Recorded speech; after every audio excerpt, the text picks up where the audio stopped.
Pues esta herramienta va a dar a la Fundación Oceanográfica la posibilidad de concienciar a mucha más gente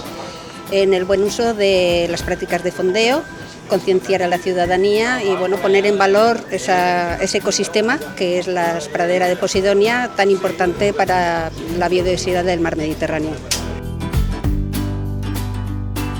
I tot el que ja aporta la Posidonia.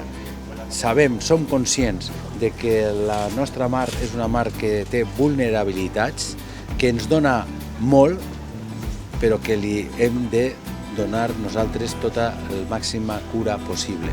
I des d'aquesta perspectiva hem de ser conscients que cal aprofitar tots els avantatges que té la mar, però ho hem de fer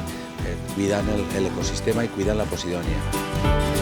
La aplicación Proyecto Posidonia es una herramienta de divulgación de la importancia que tiene la planta, la pradera de Posidonia oceánica en sí,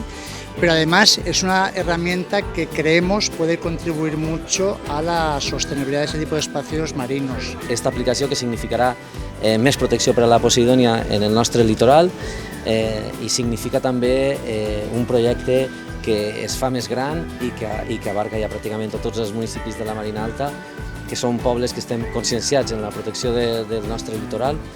també de qualsevol espai natural, perquè entenem que és el futur de la nuestra economía, el futuro del turismo. Pues la verdad es que estamos muy satisfechos con el acto y con todo el impacto que va a tener, porque es al final la divulgación, que es uno de los ejes fundamentales que desde Bancamar queremos apoyar, todo lo que es el conocimiento del valor ecológico que supone la Posidonia.